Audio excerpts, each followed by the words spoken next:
Bagaimana kabarnya? Sehat semuanya? Alhamdulillah.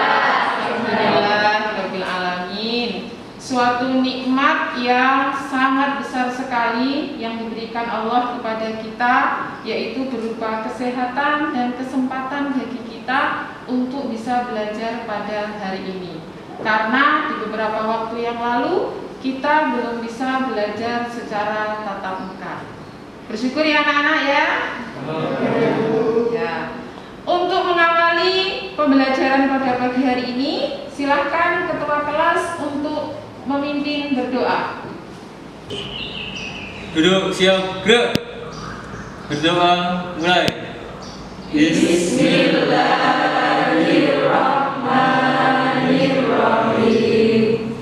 Raditu billahi rabban wa bil islami dinan wa bi Muhammadin nabiyyan wa rasulah. Rabbi zidni ilma warzuqni fahma. Amin ya rabbal alamin. Berdoa selesai. Sebelum memulai pelajaran, saya akan mengecek kehadiran kalian. Silakan yang saya sebut namanya untuk angkat tangan dan menyebutkan hadir. Siapa anak? Siap. Aldela Minja Sahara, Hadir Bu. Alfian Ferdianto, Hadir, Bu. Arsendi Saktian Dewangga, Hadir, Bu. Ayu Arinda, Hadir Bu. Dayanti Kurnia Hutami. Hadir Bu. Anak-anak, masih ingat kalian minggu kemarin kita membahas materi apa?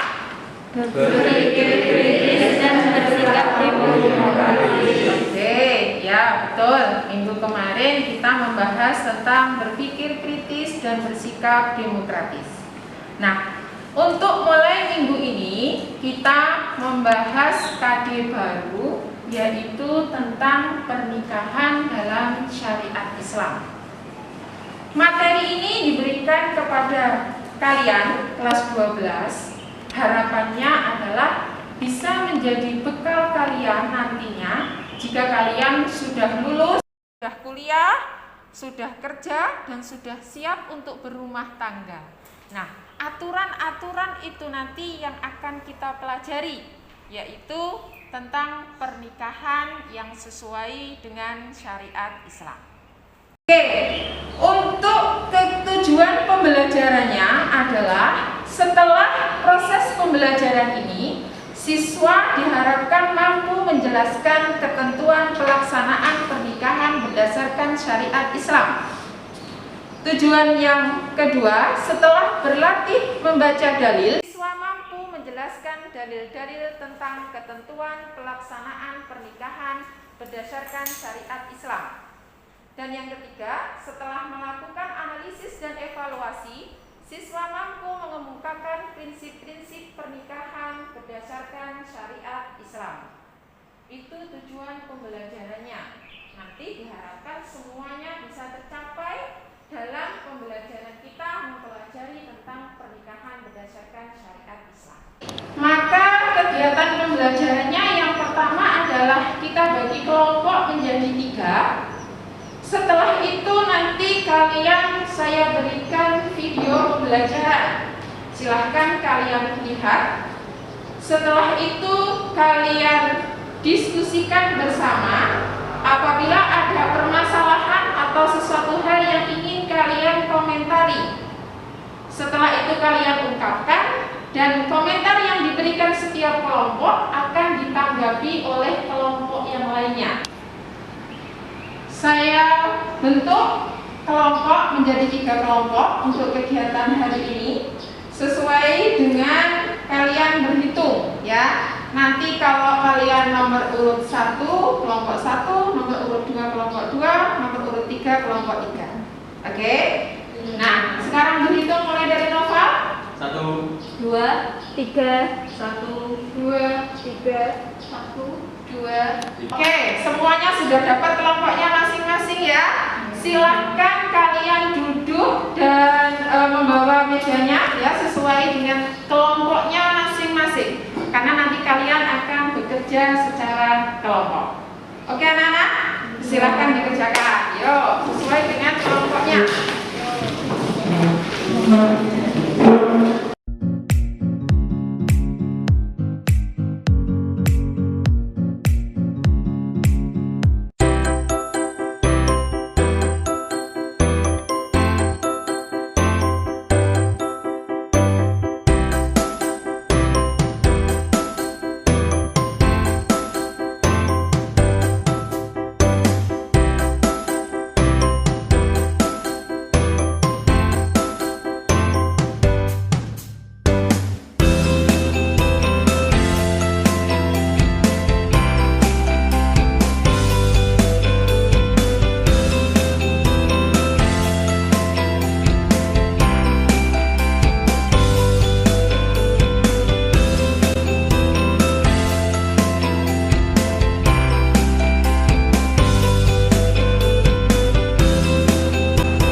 Kelompoknya masing-masing, silahkan kalian perhatikan video yang akan saya putar.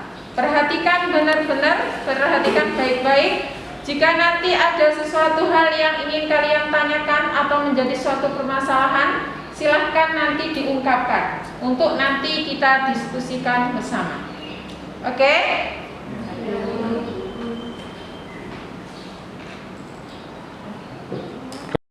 Yastati fa'alaihi bis-shawmi fa'innahu lahu wija. Artinya, hai para pemuda, barang siapa di antara kamu telah sanggup menikah, maka nikahlah. Selanjutnya yang akan kita bahas adalah hukum pernikahan.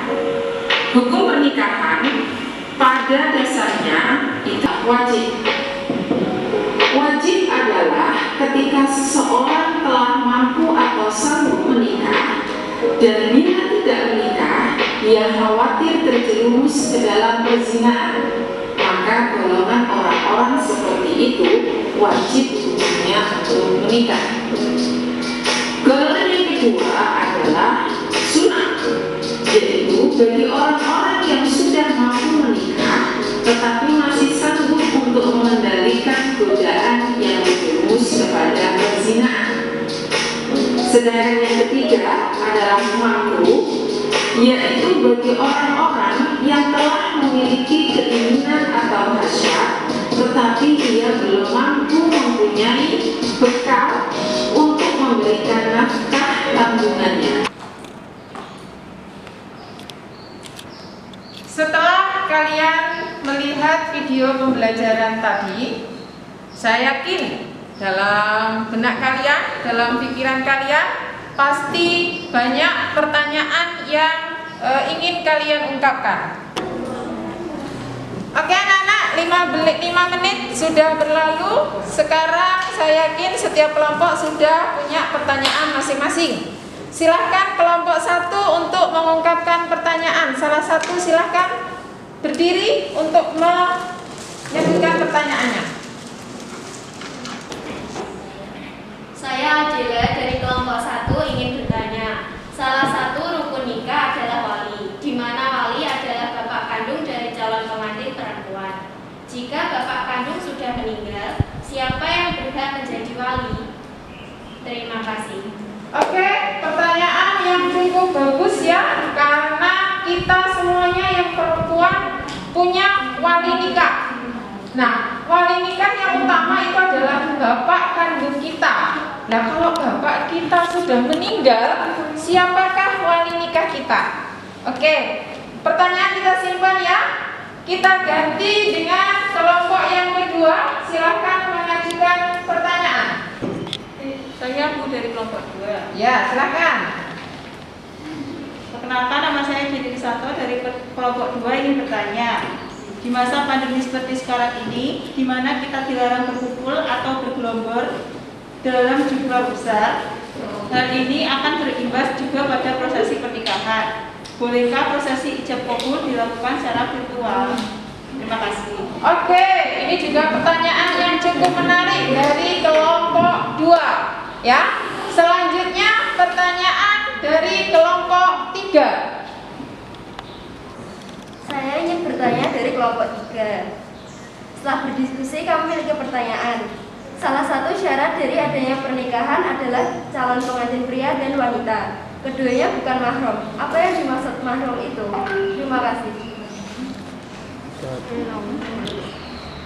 Ketiga kelompok sudah mengungkapkan pertanyaannya. Sekarang tugas kalian adalah dari kelompok 1, pertanyaan kelompok 1 kalian berikan kepada kelompok 2, dan pertanyaan kelompok 2 diberikan kepada kelompok 3. Pertanyaan dari kelompok 3 diberikan kepada kelompok 1. Untuk selanjutnya, kalian saya beri waktu kurang lebih 20 menit untuk mendiskusikan jawabannya. Kalian bisa buka buku materi, bisa buka buku yang lainnya, ataupun kalian juga saya perbolehkan untuk mencari literasi di internet. Asalkan mencari literasi di internet harus sesuai dengan dalil dan bisa dipertanggungjawabkan literasinya. Silahkan dikerjakan.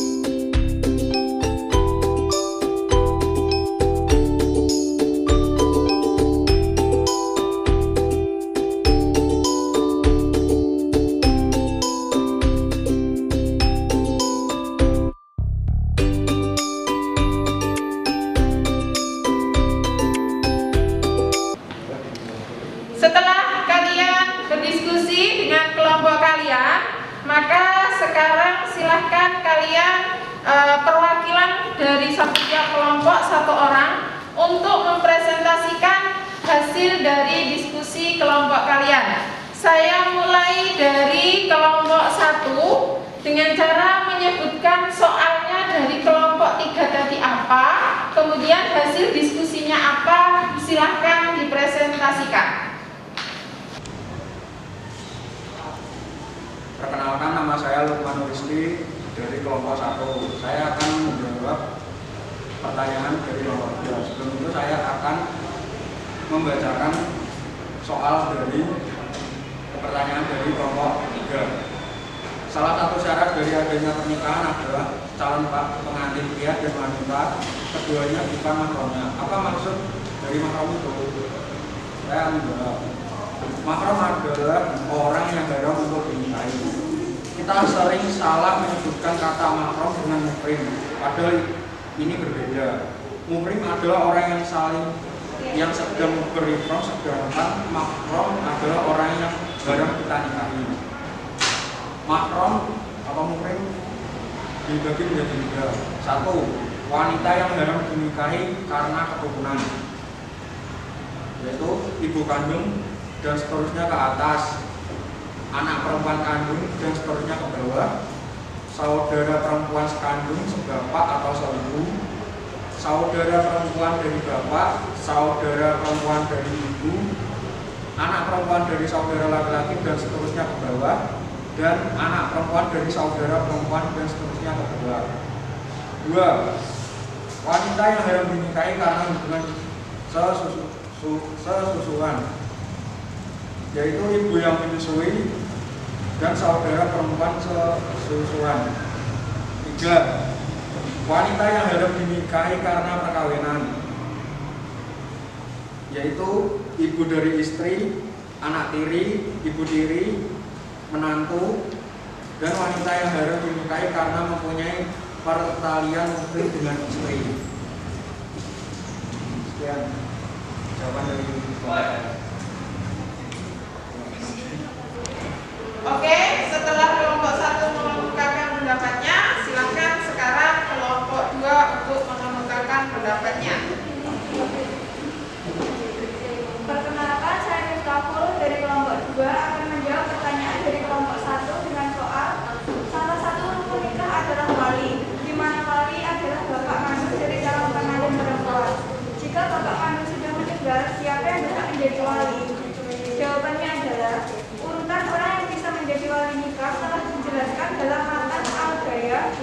Wahid.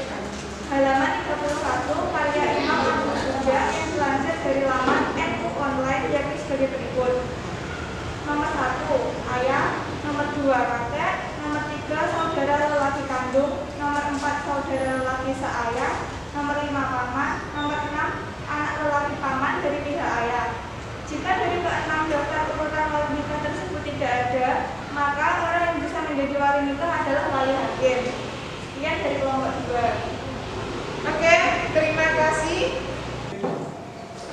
Oke, sekarang dilanjut untuk kelompok 3. Silahkan hasil diskusinya dipresentasikan di hadapan teman-temannya. Silahkan.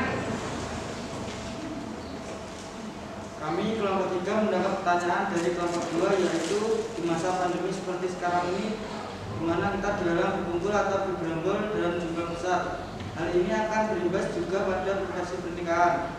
Bolehkah prosesi ijab kabul dilakukan secara virtual? Saya, Fadli, perwakilan dari kelompok 3 akan menjawab pertanyaan tersebut. Terdapat perbedaan pendapat ulama mengenai sah dan tidaknya pernikahan yang dilakukan secara daring ini. Dalam fikih kontemporer ada yang telah membahas mengenai pernikahan online. Meski terdapat ikhtilaf atau perbedaan pandangan, anggota Komisi Fatwa MUI Pusat, Kyai Haji Aminuddin Yaakob menjelaskan dalam pernikahan terdapat rukun akad nikah. Salah satunya adalah ijab kabul yang diucapkan wali dari mempelai wanita dan dijawab oleh mempelai laki-laki. Para ulama ijab kabul mensyaratkan harus menggunakan lafal nikah dan ijab kabul harus dilakukan satu majelis. Ulama yang tegas melarang pernikahan dengan alat komunikasi ini karena pernikahan adalah akad yang sakral, bukan sekadar muamalah biasa, sehingga perlu dihadiri secara langsung kedua belah pihak di ruangan yang sama. Namun ulama yang lain membolehkan dengan syarat dalam kondisi darurat, seperti dalam masa pandemi sekarang ini. Pasangan yang salah satunya harus diisolasi tetapi telah melakukan persiapan pernikahan, atau salah satu pasangan yang terjebak di negara seperti Italia yang melakukan karantina atau lockdown sehingga tidak bisa pulang ke Indonesia, maka bisa melakukan pernikahan dengan panggilan video. Berbeda jika pernikahan dilakukan dengan hanya menggunakan telepon. Sebagian ulama tidak membolehkan karena mengkhawatirkan bahwa orang yang melakukan ijab kabul karena orang yang sama yang dimaksud. Namun ada sebagian ulama yang menyetujui jika kedua mempelai yakin dan tidak merasa ditipu dengan keduanya. Rasulullah sebenarnya memberikan solusi mengenai hal ini. Untuk pernikahan pasangan, jika wali nikah tidak dapat hadir, maka bisa dipamerkan dengan orang lain atas seizin wali nikah yang sah. Sekian, terima kasih. Oke, terima kasih untuk kelompok 3.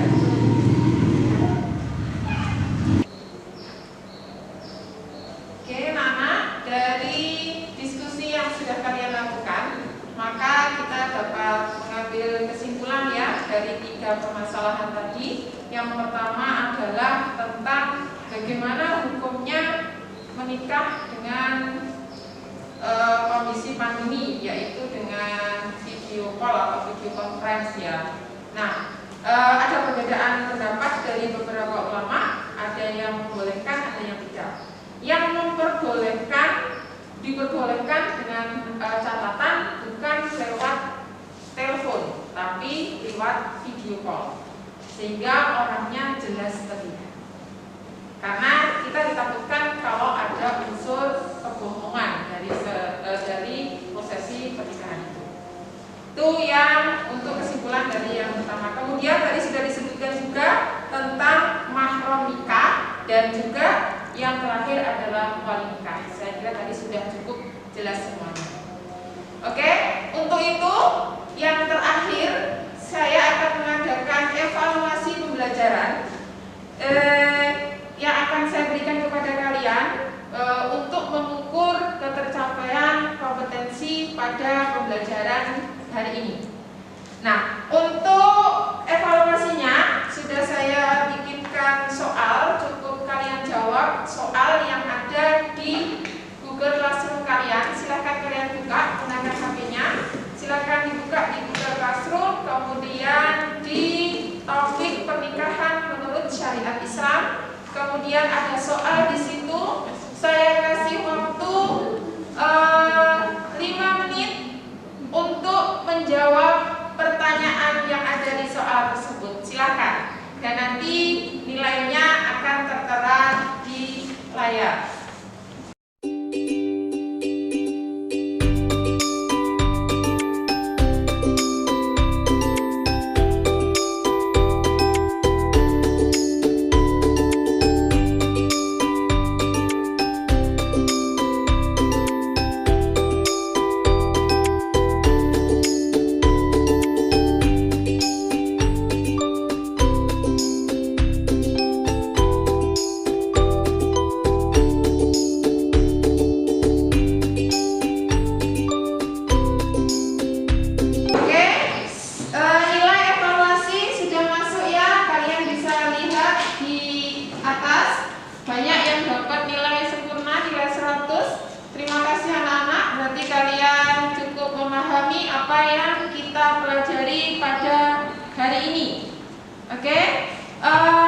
Untuk pembelajaran hari ini sudah selesai. Minggu depan kita masih akan mempelajari tema pernikahan sesuai syariat Islam untuk materi yang kedua, ya, disiapkan untuk minggu depan. Nah, untuk hari ini kita sudah selesai. Silahkan untuk dipimpin salah satu ketua kelasnya untuk berdoa. Silahkan. Baik. Duduk siap, gerak. Berdoa mulai. Bismillahirrahmanirrahim. Subhanakallahumma wa bihamdika asyhadu an la ilaha illa anta astaghfiruka wa atubu ilaik. Berdoa selesai. Pembelajaran pada hari ini kita akhiri anak-anak ya. Sampai ketemu untuk minggu depan. Terima kasih sudah mengikuti dengan baik. Semoga ilmu yang kita dapatkan hari ini bermanfaat untuk kita semuanya. Amin ya rabbal alamin. Terima kasih. Assalamualaikum warahmatullahi wabarakatuh. Waalaikumsalam warahmatullahi wabarakatuh.